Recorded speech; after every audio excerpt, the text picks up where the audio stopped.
Hey, nice to have you all here, and yeah, really appreciate you coming along and hearing a little bit about the research that we're doing in this space. As you know, we've got the 3 research centres here at Avondale, and one of them is the Lifestyle Medicine and Health Research Centre, and so we're hosting today. And so today I'm actually going to be sharing, well, we've got sort of 4 key themes within the research centre. One of them is infection, disease and control, and all the great work that Brett does in that space. Really champions that. Then we have a health and humanity stream where Carolyn's very interested in that space. We have an interest also in tobacco control and cessation. And Professor Renee Batoon, who's a conjoint with us, she sort of leads that theme. She does amazing work. She spends a lot of time, particularly in the vaping space nowadays, which has become incredibly topical. And then the 4th stream is this, what we'd refer to as positive health and lifestyle medicine. And so I wanted to share with you some of the things, that work that we're doing, and this is really my topic, if you like. So I want to share with you a little bit about what we've done with this thing that's called the LIFT project. Raise your hand if you've heard of the LIFT projects. Okay. Ross, did you put your hand up? You didn't. All right. Well, I'm glad you're here, brother. You're going to learn stuff today. All right. So first, I just want to start with this slide. I'll give you a bit of background. Oh, wait a sec. Now check. Oh, there we go. So a bit of background, just to contextualise. For me, I actually come from my pet passion area for many, many years was exercise. So my PhD was in exercise physiology. My one claim to fame in life is I'm the world expert on the runner's stitch.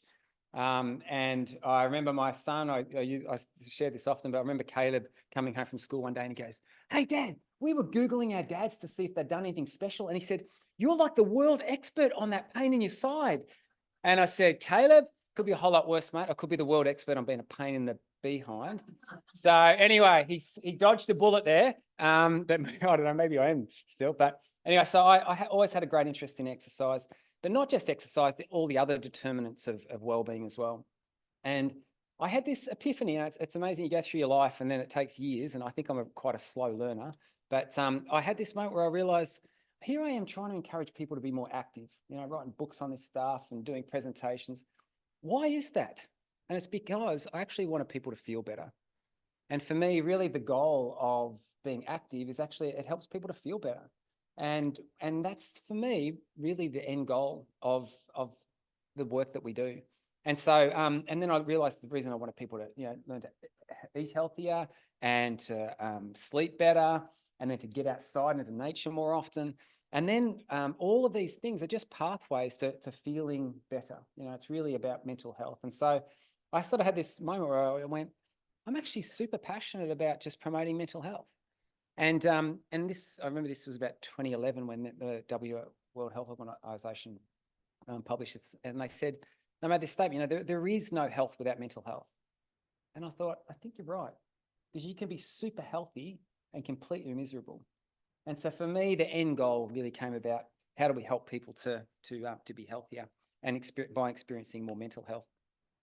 And so what is mental health? Well, I spent a lot of, and there's so many different definitions, and you can get all technical and esoteric with it and that, but I think, to my mind, really, if I had to simplify what mental health was for me, and certainly my take from literature, it's about feeling good and feeling good about life. And they are actually 2 different things in some regards. So it sort of speaks to what we refer to as hedonic well-being, the feeling good aspect, but there's eudaimonic well-being as well, because this is where, you can have people who are saying, hey, it's party, party, party. I'm having a great time. Yeah, I feel good.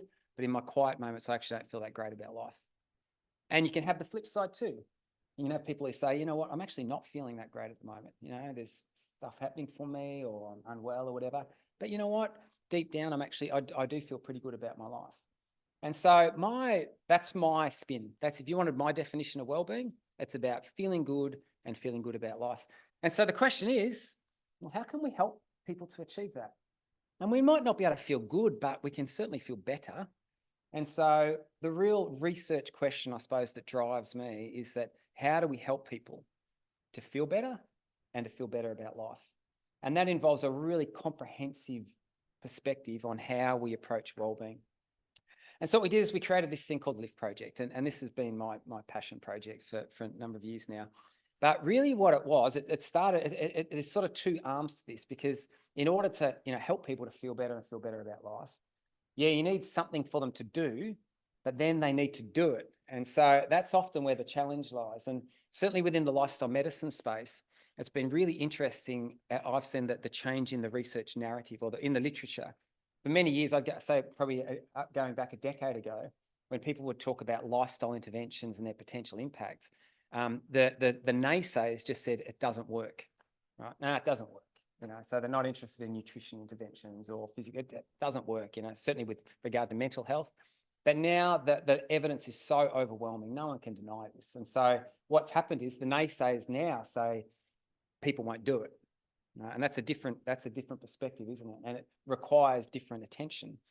So anyway, the LIFT project, really, it started with an intervention, but really what the key question that drives a lot of what we do now is, how do we get people to engage with this kind of thing?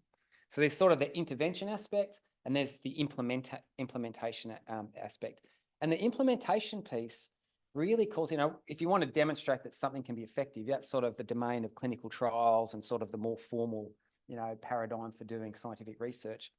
When you start to look at how do we engage people, it's actually, for us, become more really of an action research project. It's about putting it out there, throwing it out there and seeing what works. And, within the sort of the entrepreneurial world, they talk about doing something, and then if it works, persist. If it doesn't, then pivot. And so we've actually been in it's been a really fascinating adventure for me. So just to give you the insight, for those who haven't heard about the intervention, basically what we did is we said, okay, we know there are science-based ways to lift people's mood in their life. So let's package this as an educational adventure where people, and we built in good pedagogy, but basically where people can learn the science about what science says to feel better and feel better about life.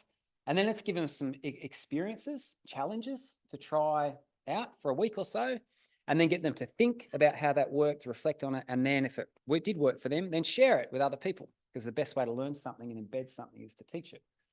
And so that was the intervention. Goes through all of these determinants. So, in here, basically, it looks at nutrition. Blue and green should often be seen. It's getting outdoors into natural spaces. Together feels better, looks at relationships and strengthening them. Feelings follow your focus. It borrows a lot of the work off the positive psychology space, which is showing that things like, for example, practicing gratitude, focusing on things that went well, having hope, and having things you're anticipating and looking forward to is really valuable. Food feeds your mood. So that's the nutrition piece. Rest, feel your best is about sleep. Stress less. We look at things like mindfulness there. And those first eight lessons are really about that hedonic wellbeing, pathways to feeling better. And then the last two take a deeper dive into what does it look like to feel better about life. And in there, we look at things like service, giving back, identifying where you get your sense of purpose and meaning from.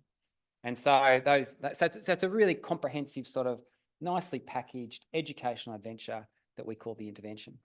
And so we thought, well, we did that. We've done trials on that. We know that when people engage with it, it helps them. So the question is, well, how do we engage people, and where do we go to engage people? And so from an action research perspective, we just threw it out there into different domains. So we sort of viewed that, hey, in workplaces, they're interested in this stuff. Let's try there. Education, schools, every school now is talking about wellbeing and being a wellbeing school and championing wellbeing. In community settings, and this came about quite organically, but we had communities that said, hey, particularly during COVID lockdown, we're really struggling here. Is there something we could do on a community-wide scale? And our first community to do this was the Sunshine Coast City Council. And so we actually just offered it en masse. We had 3,000 people register in one program. And they've done it a couple of times. They've had 6,000 people here. Some people, I think we've run it a couple of times with the Lake Macquarie City Council. Had about 4,000 people registered in total for that. I don't know if any of you saw that Let's Lift Lake Mac. But then the other one was this healthcare space. And we know that within healthcare, GPs in particular are just inundated with mental distress nowadays. In fact, it's probably 40 to 70% of consultations have some either for mental distress being the predominant presentation, or there's a comorbidity in there that includes that. And so to date, we've actually had about 40,000 people worldwide that have participated in it. So it's really cool. And it grew out of here. We actually started this at Morissette Hall in 2015. I taught this to a group of people. And anyhow, so we had about 40,000 participants, people from about 40 countries, which is super cool. I will tell you, some of those countries we had like 1 or 2 people, but it's still a country, right? But what it's allowed us to do is to just look at, well, what are we seeing with regards to engagement, and what can we learn from this in order to actually make these things more effective? So I'm going to share with you just 3 key lessons, 3 key learnings, and there's been a myriad of them, but here are things that we've learned. Number 1, and this excites me greatly, promoting the positive can negate the negative. Right now, I'm sort of glancing away from the psychologists and counsellors in the room just in case I'm saying something wrong here. But when we originally designed this, it was designed to be a mental wellbeing initiative. Right? So it's pitched in a positive way. It's not psychoanalysis. It's not talking about the woes of life. All it was is about saying to people, hey, this is what the science says about things you can do to lift your mood in your life. Right now, we respect your autonomy, right? But here's some things you could try that would involve putting that into practice. And so, it has that positive orientation. Even the tone of the sort of the education piece was positive in its orientation. And unremarkably, as you'd hope, when we sort of ran some trials, and this was some PhD students we had, what we saw is, you see significant improvements in people who participate in it, who engage with it. And we see significant improvements in their just sort of overall global mental health metrics, vitality scores, which is quite notable. Life satisfaction went up as well. So these positive, attributes of mental health. So that's great. And, a really encouraging thing that's significantly better off than people in a control group. And when we follow them up 3 months later, they're still doing a whole lot better. Right? So that's a great story. There's a really, if you want to look at the upper echelon of sort of mental well-being, there's a construct called flourishing that they talk about in the positive psychology literature. Probably only about 20% of people are in that sort of flourishing zone. But what we saw is when people engage in this positively focused program, you see a significant increase in the proportion of your study cohort that are flourishing by the end of it. That's great. And 3 months later, they're still doing the same thing. So that's great. But this is the thing that really intrigued me. Because of that positive spin to it, what we also saw is that there were significant reductions in negative effects. So reductions in depressive symptoms, anxiety, stress. And this is, when we started seeing this right from the early stages of the intervention, this intrigued me greatly. And then what we started to do, because we're getting a lot of data, we started to stratify the data and ask the question, who's actually benefiting most from this?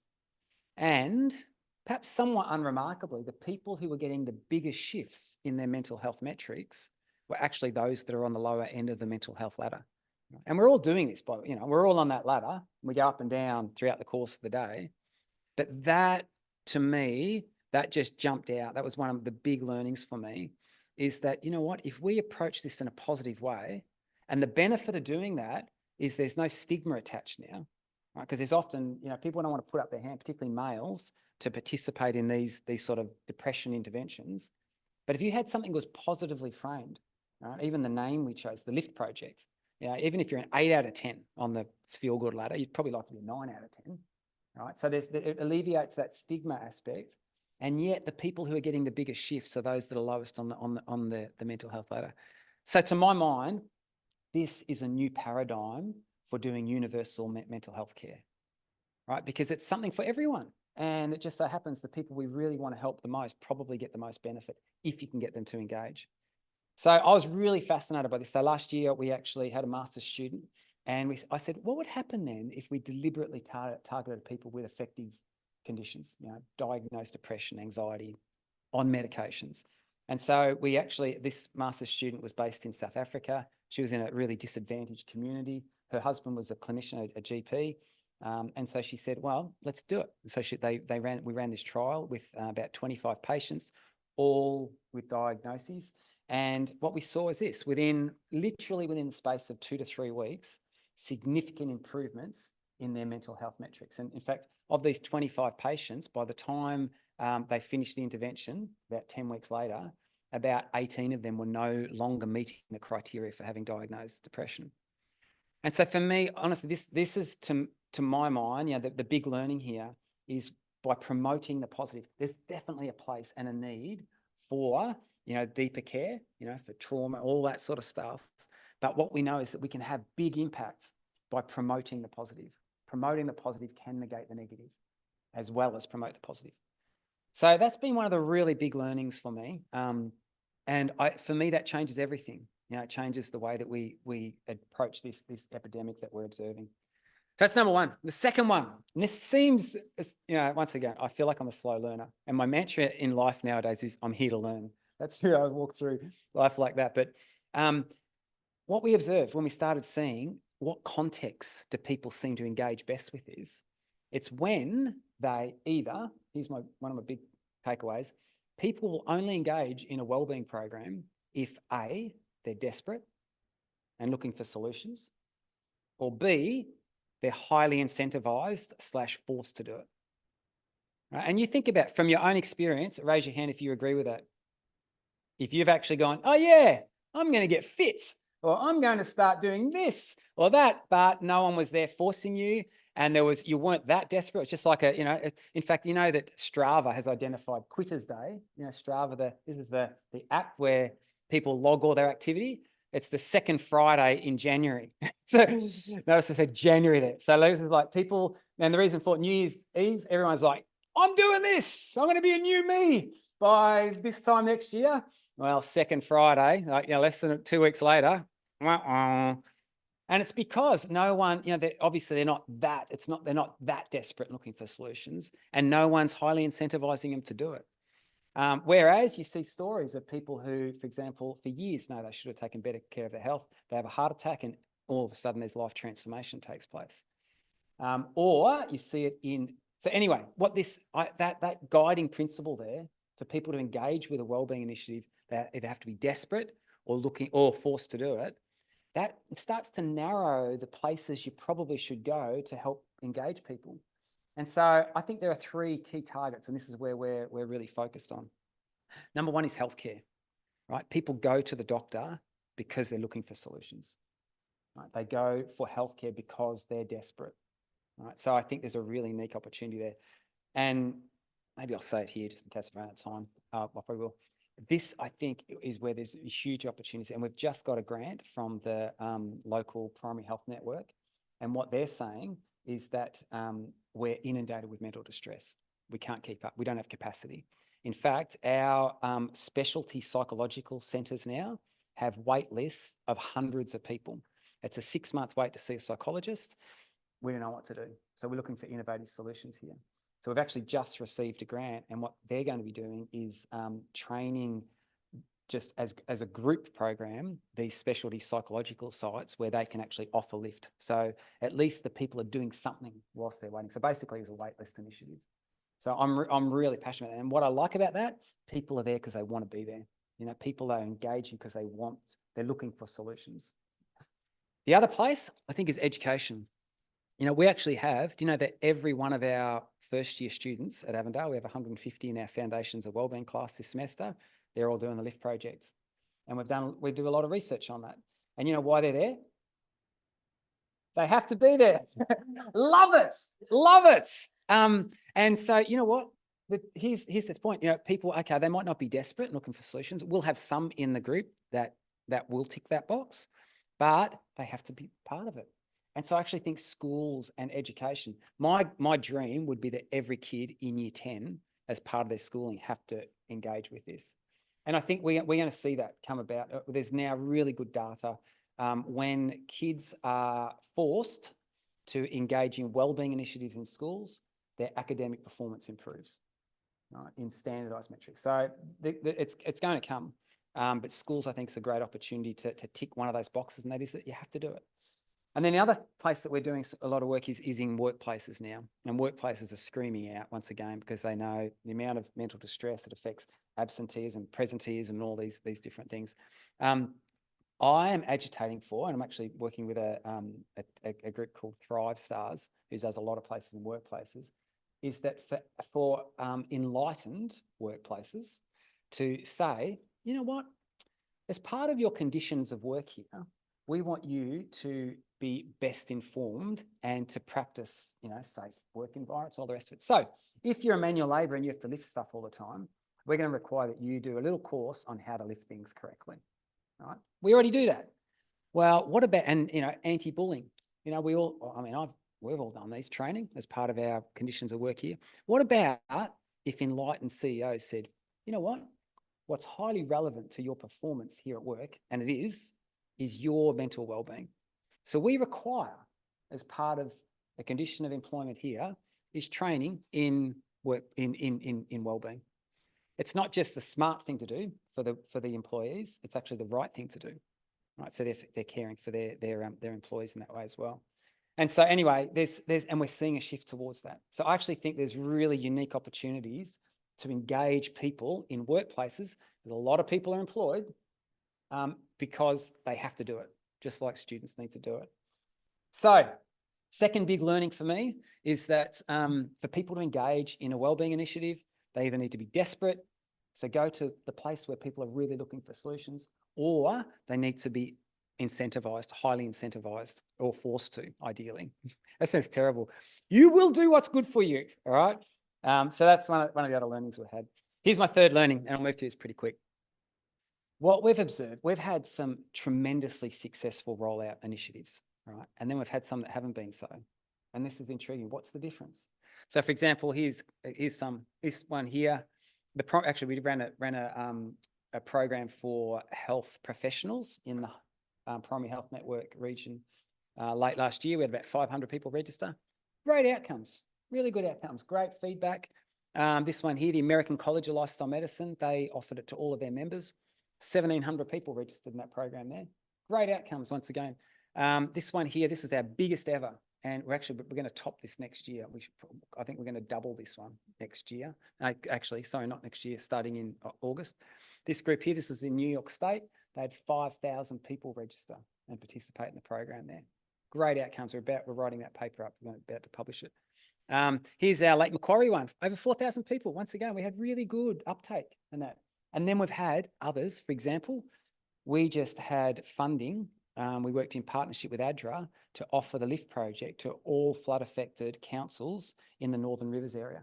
All 7 of them, Lismore, they all bought in. They were all part of it. We rolled it out. I thought we're going to see thousands of people, and we had about 500 people total register. What's the difference? Well, you know what it comes down to? It's who are the local champions? Who are the people that are there that are passionate about it for their particular sphere of influence and really driving it and making it happen?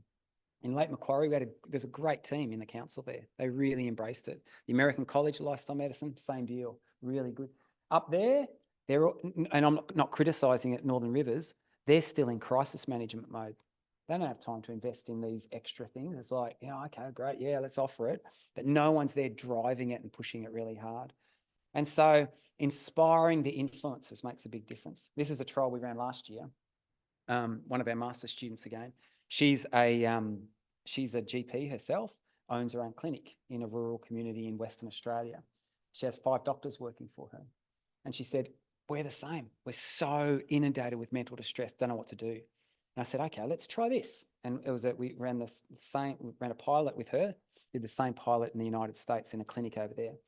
I said, let's set up a model where if you have any patient that is suffering mental distress, at the moment, she says, all we can do is offer them medication, right? And so, and obviously I'm not against medication, it has a valuable role to play. What I will say is that 1 in 7 Australian adults are on antidepressants today.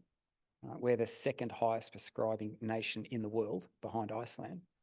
But why? Because GPs, what do they do with this? When you're inundated with people, the only solutions they have is to say, hey, I can offer you medication and I can sign you up to see a psychologist, but there's going to be a 6-month wait. Right? And they don't feel good about the care they're providing because then they're almost sending people off into the abyss, like, hang in there, in 6 months' time, you'll get to see someone. And so we had a model. I said, okay, this will be super simple. Say to the patient, in the meantime, there's an educational program where you can learn some science-based ways to lift your mood in your life. Is that something that would interest you? And if they say yes, register them there and then, and that person walks out with a 10-week guided tour that's actually going to coach them through this program. And at the clinic, they also then offered a group meetup once a week or once a fortnight where people could come and get that social connection. And so went really well. In the United States, we did it in a clinic over there. We actually presented this at the American College of Lifestyle Medicine conference last year, and it won Best Research Prize, which was really cool. But here's the interesting thing that you draw from this. What we found is when the doctor offered it to a patient, 75% said yes. And engagement levels are actually really high. In fact, we ran it over a couple of months. We had about, I think it was about nearly just over 60 patients that had been registered for this. And if you look at, there are the 10 lessons on the bottom. When you look at the website metadata, by sort of the weeks 9 and 10, there are, on average, the participants are engaging with that lesson about 3 times throughout the course of the week. Right? So engagement levels are high. And I think part of it is because the GP has said, this would be good for you. You should do this. And they come back and give them, tell them how they're going. But here's the interesting thing about this. Here are the 5 doctors at the clinic. What do you notice about how many patients they referred or offered this program to? Which Dr. A was actually the lifestyle medicine, studying lifestyle medicine. She's the enthusiast. Dr. E, clearly not that interested in this space or necessarily even believes that that's effective or helpful. And so, what we've learned is that, hey, how do we get to these people, right, that are the influencers? So in community settings, who are the influencers? Who are the people? Who are the local champions? In a clinical setting, who are the key people that look up to, the patient's looking to? And often it's the GPs are the gatekeepers in that regard. We've even had stuff, and I'm wrapping up now because I know I'll talk too long. But what about even in homes? One thing we've learned, we've literally, if you go to the Lift Project website now, you'll see there's a testimonials page. Literally, there are thousands of testimonials now. And we analyse these. What are the themes that emerge? And the number of stories, and Mel will testify this, the number of stories you get of people saying, oh, I started doing this. This is the lady of the home.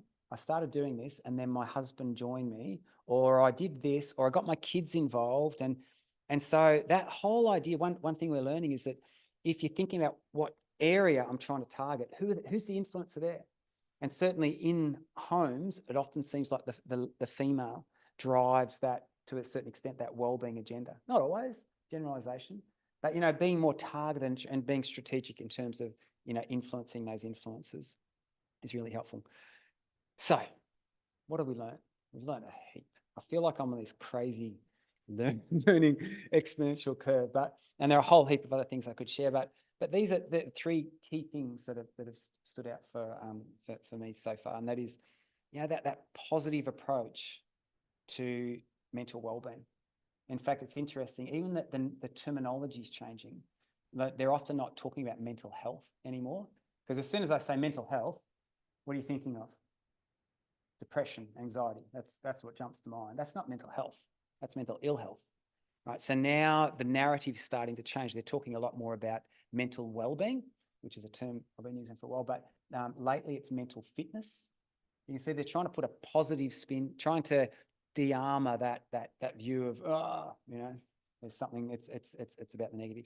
Secondly, how can we incentivize engagement? And I honestly believe what we need to be looking to is places where people, A, are looking for solutions and desperate for that, or they're going to just be required to do it as part of the environment they're in, and it nudges them that direction anyway.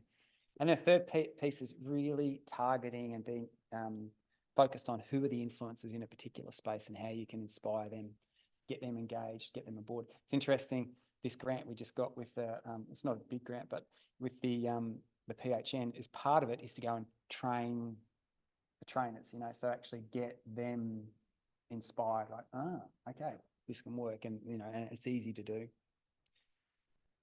I'm going to stop there. There are so many other learnings we've had, but anyway, I hope that gives you a little bit of an insight as to what we're doing in one area of one themed area of the Lifestyle Medicine Health Research Centre. If you've got any questions, happy to answer them or chat with you later. Thanks for coming, brothers and sisters. Enjoy your day.